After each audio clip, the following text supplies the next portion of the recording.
딱딱한 법의 속살. 심쿵하게 파헤쳐드립니다. 본격 법조 예능 불타는 강자. 안녕하세요. 잘 지내시나요?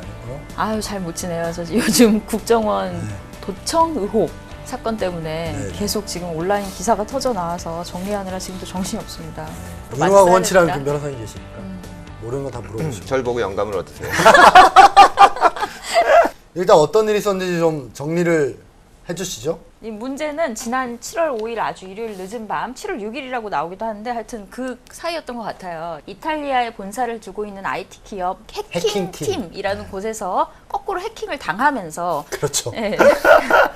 세계 각국 정보기관들이 이 해킹팀에서 감시 프로그램 툴, 그 RCS라고 하는데 원격 제어 프로그램 툴을 구입해서 자국 내 비판적인 언론인이나 뭐 사회적 활동가 등을 사찰해왔다는 의혹을 받게 된 건데요. 우리나라도 빠질 수 없습니다. 한국 국정원이 육군 5163 부대라는 고객명으로 고객 리스트에서 발견이 됐습니다. 이 400기가 정도의 내부 정보 유출 분량 중에는 국정원과 이 해킹팀이 주고받은 메일들이 적나라하게 드러나 있는데요. 이 감시 시스템이 말 그대로 그 감시 대상의 컴퓨터와 스마트폰에 있는 모든 정보를 거울 보듯이. 그대로 네. 감시하는 사람에게 옮겨주는 그런 시스템이에요. 국정원에서는 며칠간 이 내용을 노코멘트 하다가 사건이 감출 수 없이 불거지니까 부인했죠. 대북용, 예. 국외용이었다 이렇게 해명을 했는데요. 일단 국정원 해명에 초점을 맞춰서 하나씩 좀 봤으면 좋겠는데요. 일단 국정원은 국내 민간인을 상대로 이걸 사용한 바 없다.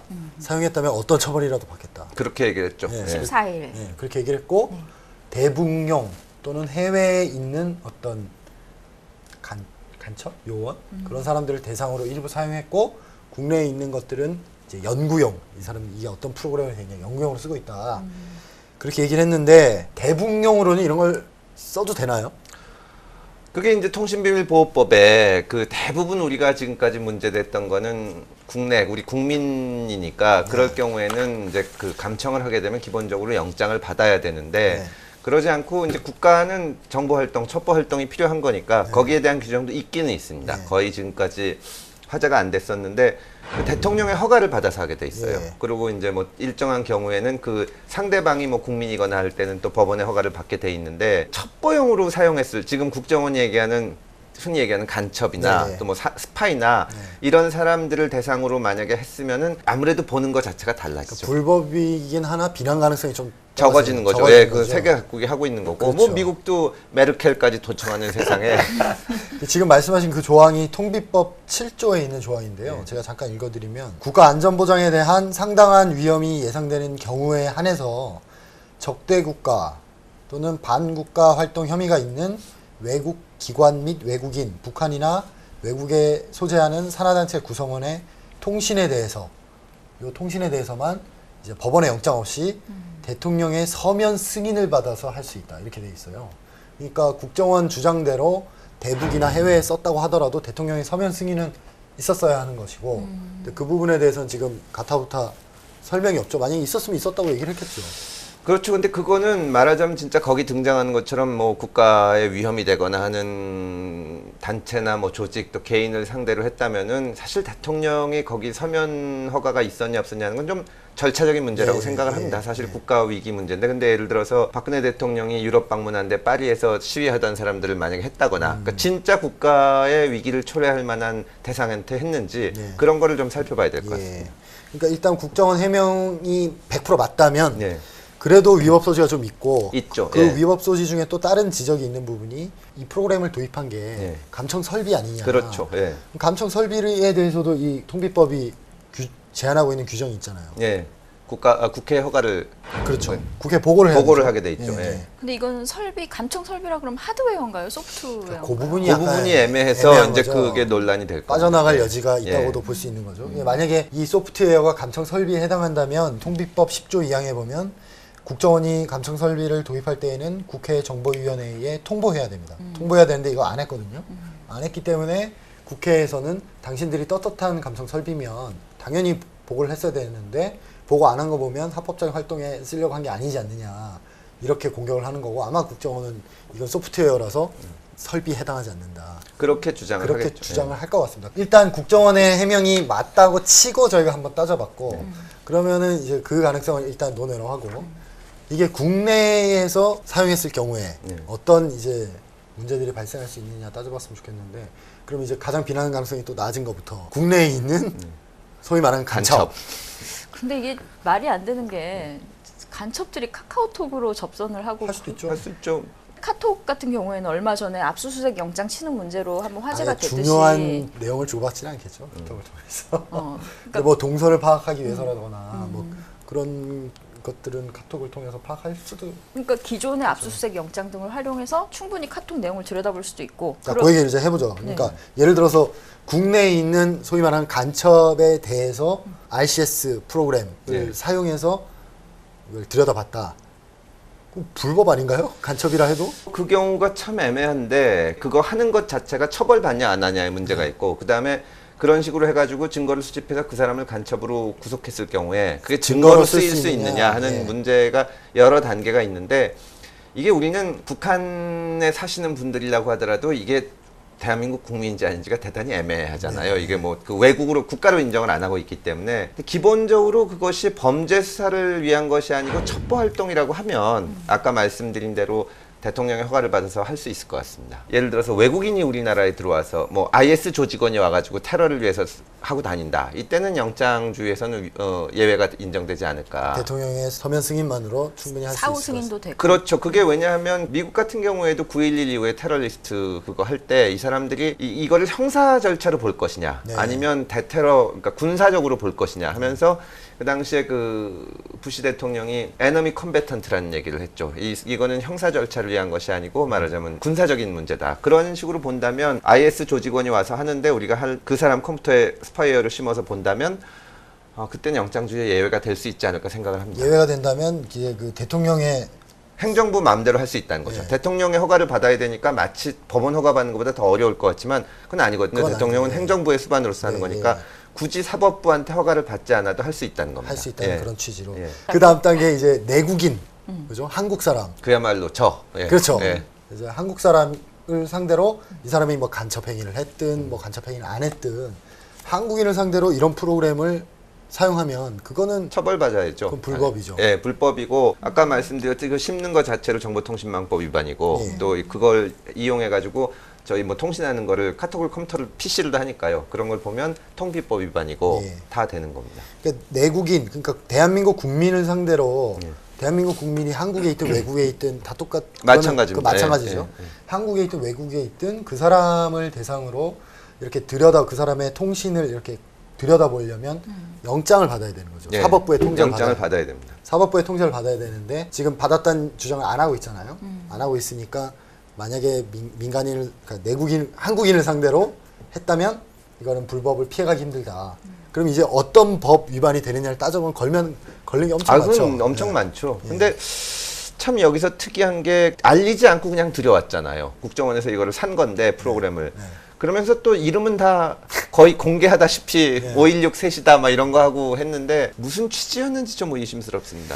그러니까 그 부분은 사실 뭐 저희의 능력 밖이긴 한데 아 근데 진짜 그 내국인을 상대로 한 것이 아니고 국제 사회에서 뭐 스파이나 정보전을 위해서 한 거라면 좀 감췄어야 되지 않나.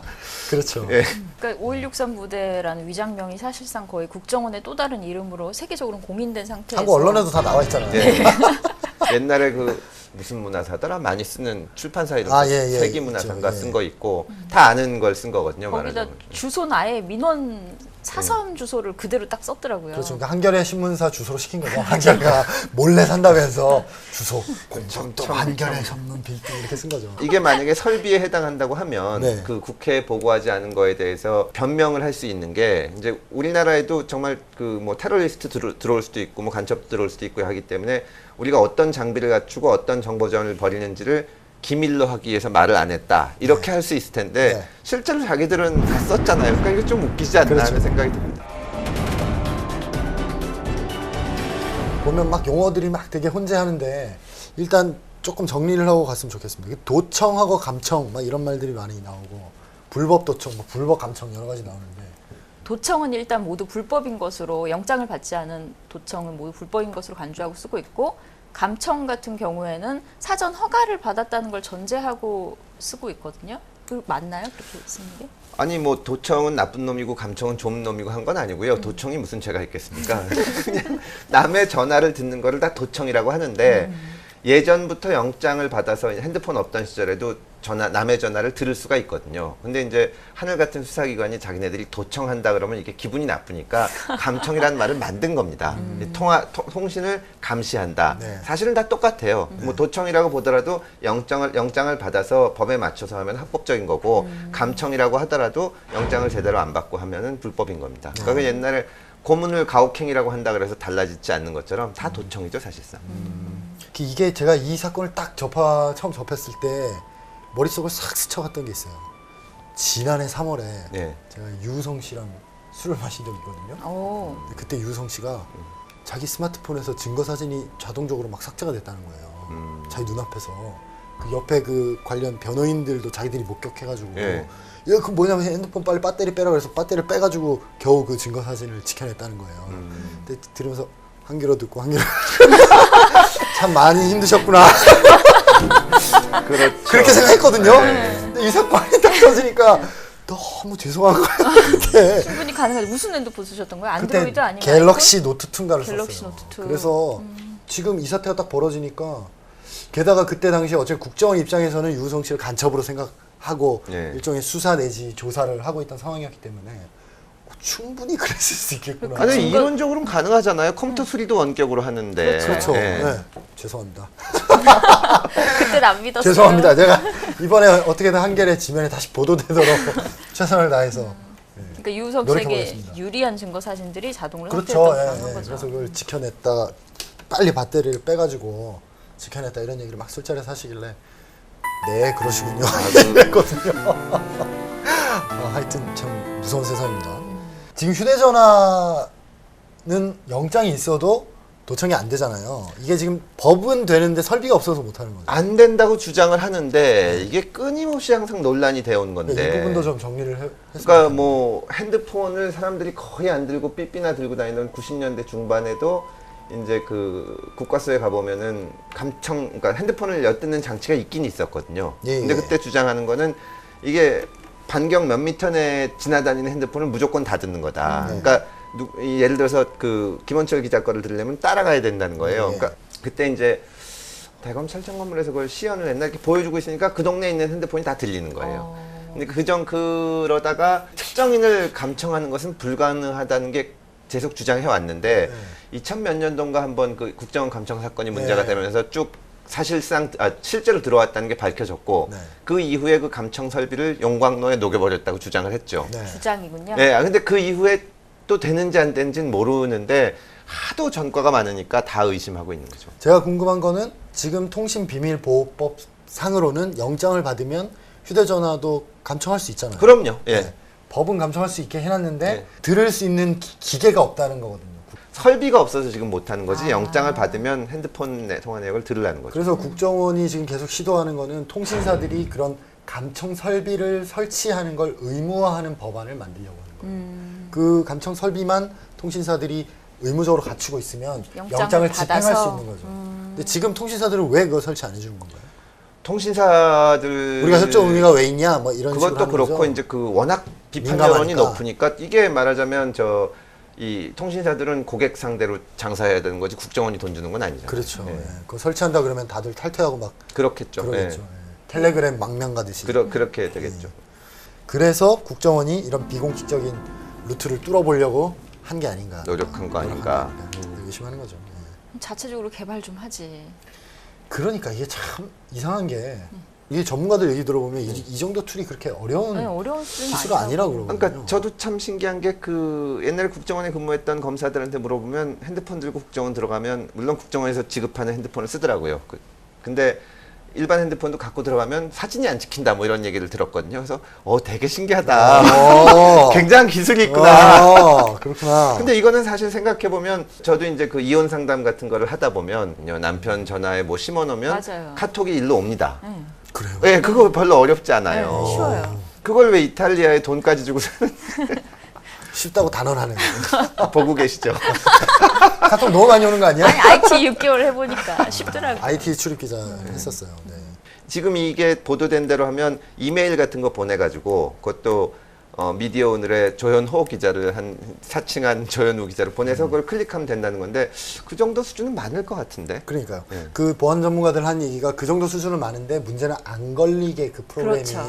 네. 잘 돌아가게 하는 게 그게 기술이다. 네. 그러는데 뭐 이 회사는 자기들 건 절대 안 걸린다고 주장하고 있으니까 그 주장이 맞으면 뭐 인정할 만한 기술이. 근데 지네 회사가 해킹당했으니 뭘 믿겠어요. 지금 국정원이 스스로 했다고 주장하는 게 일반 국민들이 받아들일 수 있는 한도인 것 같아요. 외국에서 썼다, 국내에서 안 썼다. 그러면 이제 뭐 메르켈 사례도 보듯이 외국 정보기관들도 다 그걸 하니까 그 정도쯤은 이해가 될 것인데 문제는 그 지금 해킹당한 해킹팀의 자료에 뭐가 나오느냐에 뭐가 달려 나오느냐 있겠죠. 달려있겠죠. 지- 지금까지 드러난 그 국내 사용 정황을 좀 아까도 잠깐 얘기하셨지만 그 미디어오늘 기자를 사칭한 천안함에 관련된 의뢰 질문 한글 워드 파일이에요. MS 워드 파일이 있는데 이거는 천안함 연구진을 노린 거라고밖에 볼 수가 없는 그런 정황이 있고요. 이제 갤럭시 S3가 나온 지 7개월밖에 안 됐을 때 국내용 모델을 이탈리아에 보내서 이걸 뚫어달라, 음성이 녹음이 되도록 해달라 이렇게 의뢰를 했어요. 근데 국내용 모델이라는 점에서 해외에도 갤럭시 S3가 있을 그렇죠. 텐데 모델이 미세하게 다르죠. 다르죠. 그 특히 그 안에 설치된 어플리케이션이 달라요. 우리 같은 경우에는 그 모바일 백신 같은 걸 깔아서 내놓기도 하잖아요. 그래요? 그렇죠. 미리 깔린 상태로 기본 어플리케이션이 굉장히 많이 깔려 있죠. 네네네. 그래서 국내용 맞춤 공격 용도가 아니었냐 그런 얘기가 있고 사람이 먼저 그 프로그램을 설치를 해야 되잖아요. 근데 그 설치 URL을 눌러야만 될 거 아니에요. 네. 근데 그 유도하는 URL을 만들어 달라고 샘플을 보낼 때 그 샘플 내용이 네이버의 맛집 블로그, 떡볶이 맛집. 뭐. 간첩도 맛있는 건 먹어요.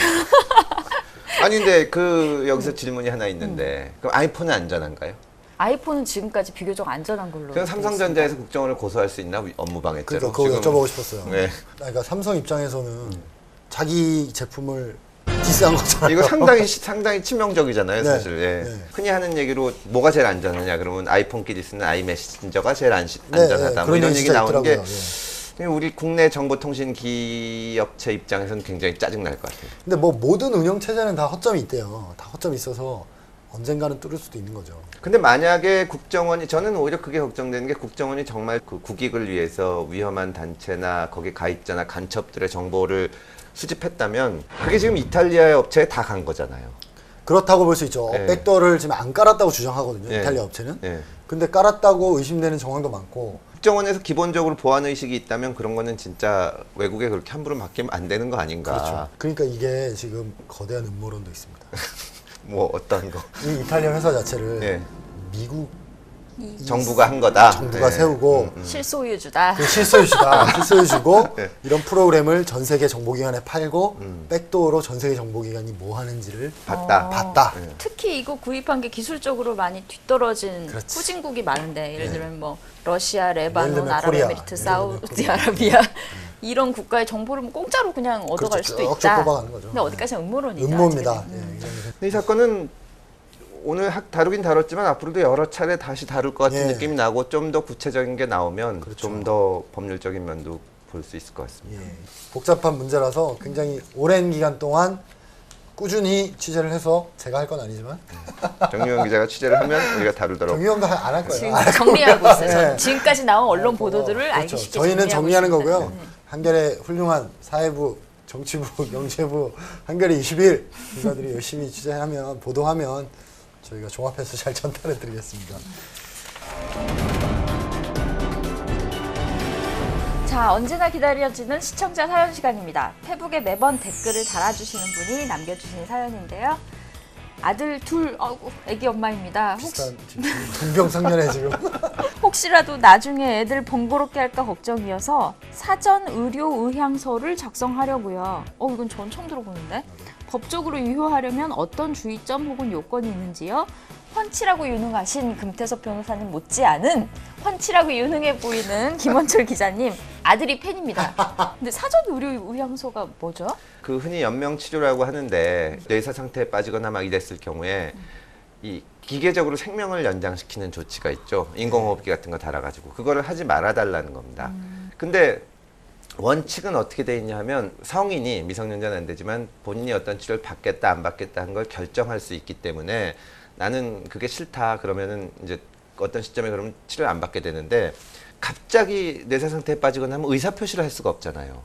그걸 미리 의사를 밝혀놓는 겁니다. 그래가지고 이 법적으로 우리나라의 사전의료의향서를 규정한 법률은 없기 때문에 어떤 양식이 있거나 하지는 않은데 다만 이거를 도와주는 단체들이 있습니다. 그러니까 인터넷에서 찾아보시면 되게 어떻게 되어 있냐면 카드 같은 걸 하나 갖고 다녀요. 지갑에. 이 주민등록증 같은 카드요? 그렇지. 사전의료의향서를 작성해서 누구에게 맡겨놨습니다. 왜냐하면 서류를 들고 다니면 너무 많으니까. 그럼 그 서류가 어디 있는지 알게 되고 그거로 의사가 확인되면 이제 인공호흡이나 이런 거를 안 할 수 있게 됩니다. 세브란스 김할머니 사건이라고 그 폐암 진단인가 받으러 가셨다가 의식불명 상태에 빠졌죠. 그래서 이제 그 전에 분명한 자기 의사를 밝히셨거든요. 그래서 이제 병원에서는 계속 치료를 해야 된다고 하고 가족들은 이분의 뜻을 존중하자고 해서 대법원까지 가서 인공호흡기를 뗐는데 자력으로 201인가를 호흡하다가 돌아가셨고 존엄사와 직접적인 관련이 있는 것은 아니지만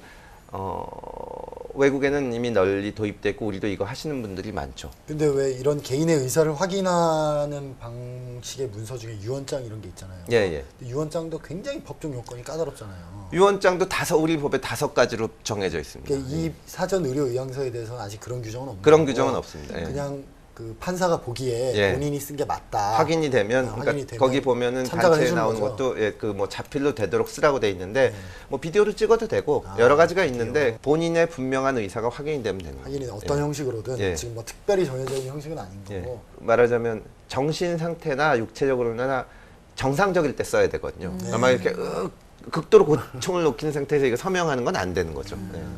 앞으로도 프로그램이나 법과 관련해서 궁금하신 내용이나 제보하실 내용이 있으시면 페이스북이나 메일로 사연을 남겨주세요. 주소는 아래 나가고 있습니다. 다음 시간에는 더 뜨거운 법 이야기로 찾아뵙도록 하겠습니다. 감사합니다. 감사합니다.